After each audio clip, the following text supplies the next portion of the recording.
O Superior Tribunal de Justiça negou o pedido de habeas corpus a Renato Duque, ex-diretor da Petrobras. Duque foi preso pela segunda vez há 20 dias. O retorno de Duque à cadeia é apenas um entre tantos fatos que levantam uma discussão. Por que é mais difícil ver os políticos do que os executivos na cadeia? 14 presos da Operação Lava Jato estão no Complexo Penitenciário Médico Penal do Paraná. Entre eles, o engenheiro Ricardo Pessoa, presidente da construtora UTC. As imagens dele se entregando à Polícia Federal em novembro rodaram o país. E este é o Complexo Penitenciário Feminino Estevão Pinto, em Belo Horizonte, onde Kátia Rabelo, ex-presidente do Banco Rural, está presa desde dezembro de 2013. Ela foi condenada a 16 anos e 5 meses no processo do Mensalão. Cenários bem diferentes do Lago Sul, área nobre de Brasília, onde moram José Dirceu, ex-ministro-chefe da Casa Civil, e José Genuíno, ex-presidente do PT. Assim como Kátia Rabelo, Genuíno e Dirceu foram condenados no processo do Mensalão. Genuíno cumpriu prisão domiciliar nesta casa, num condomínio fechado, após ficar 9 meses no presídio da Papuda, em Brasília. Há um mês, o Supremo Tribunal Federal extinguiu a pena do petista.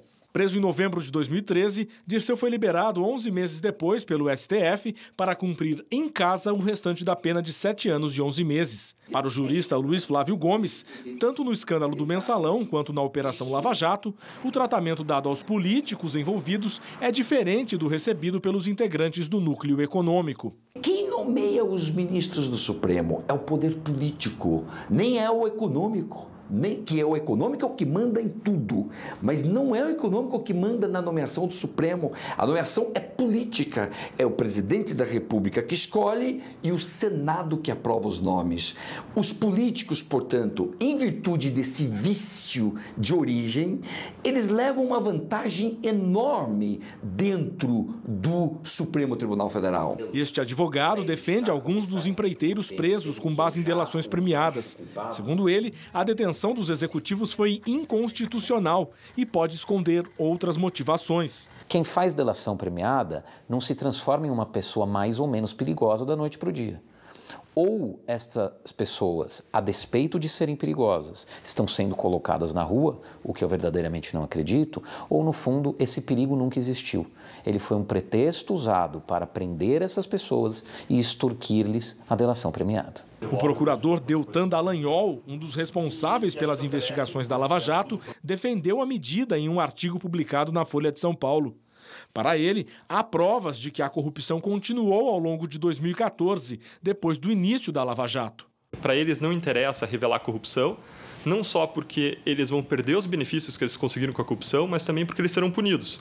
Além disso, eles buscam legitimar esse ato corrupto para que não apareça, para que eles não sejam pegos. Em muitos casos, a condenação nem sempre garante a punição. Para que as decisões que saem de fóruns como esse sejam de fato cumpridas, o juiz Sérgio Moro, responsável pela Operação Lava Jato, e a Associação de Juízes Federais querem que as sentenças relativas a casos graves, como desvio de dinheiro público, passem a valer de imediato, independentemente dos recursos. Hoje, quando a Justiça entende que o réu não oferece riscos, a pena só é cumprida depois que o processo chega ao fim, o que costuma levar anos. Para o presidente da Academia Paulista de Direito Criminal, a causa do problema é outra. Isso se deve principalmente por falta de estrutura material e humana, que possam agilizar a tramitação dos processos, não só em primeiro grau, mas também em segundo, terceiro e quarto graus.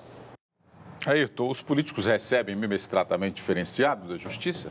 Ora, a Constituição de 88 estabeleceu que tem que ser processados por tribunais e não por juízes de primeira instância, políticos, e aí entra uma fatia dos que são os parlamentares, mas o chefe e os ministros do governo, o presidente e os ministros dos tribunais, Tribunal Militar, Tribunal Eleitoral, Superior Tribunal de Justiça, os integrantes do Poder Legislativo nos estados e uma série imensa de pessoas que foram, a eles foi estabelecido que eles terão um foro especial, que é chamado de foro privilegiado.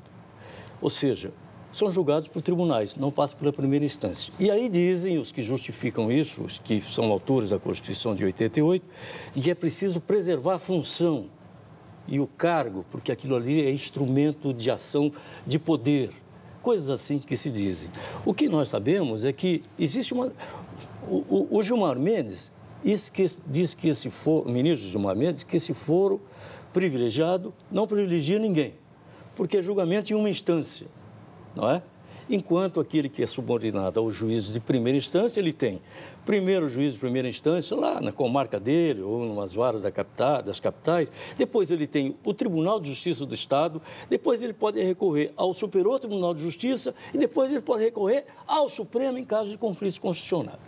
Então, veja, ele teria vários graus e poderia prorrogar esse processo por tanto tempo. As pessoas ficam chocadas com esse fato no momento, mas o caso do jornalista Pimenta Neves, que matou a sua ex-namorada a sangue frio, foi condenado em primeira instância.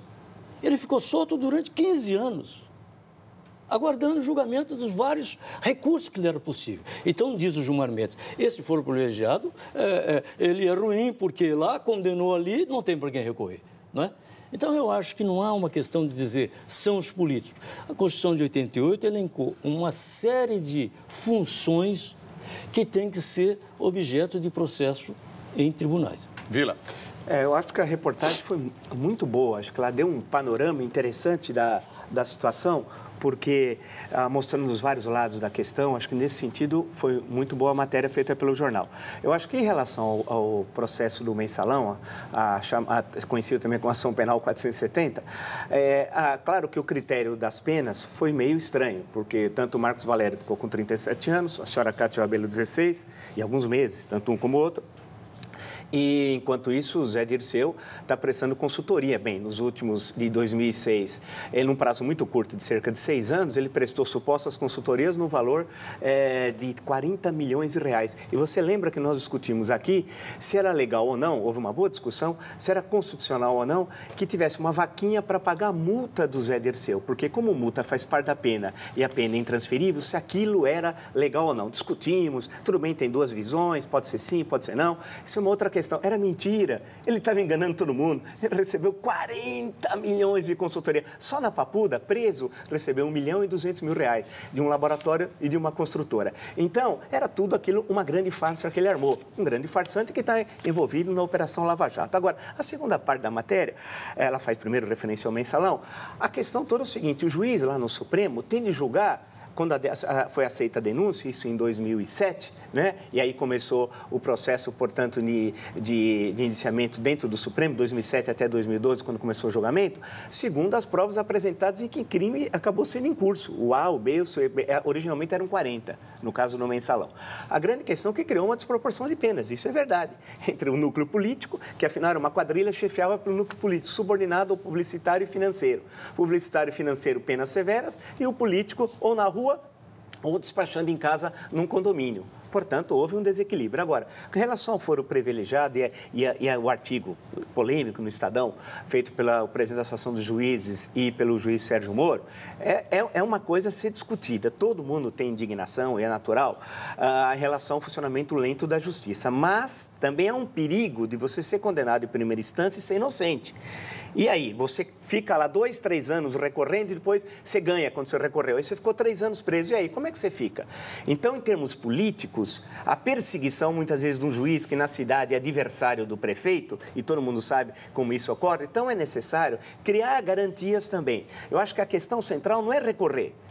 É a demora no processo da primeira para a segunda instância e da segunda instância para, finalmente, as instâncias superiores do Brasil. Eu acho essa questão. O direito de recorrer é um direito democrático, mas tem de ser rápido. Por que eu estou dizendo isso? Nós podemos achar que é bom agora. Depois, daqui a alguns anos, quando adotarmos isso, ver tremendas injustiças que podem ser cometidas. E o negócio do foro privilegiado tem de ser entendido de acordo com o que está na Constituição. Ou seja, se você está lá como deputado federal, senador, etc., você é julgado pelo Supremo. E em órgãos colegiados, ou pelas turmas, são duas, ou pelo plenário, se é o presidente da Câmara ou o presidente do Senado. Portanto, essa é uma questão polêmica, a gente não pode muitas vezes misturar nossa sede e desejo de justiça com formas que retiram o direito de defesa.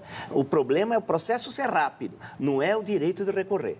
O Enio Torres aqui está perguntando aqui, Ayrton, não deveríamos ter um tribunal exclusivamente para crimes políticos, dada a tamanha demanda?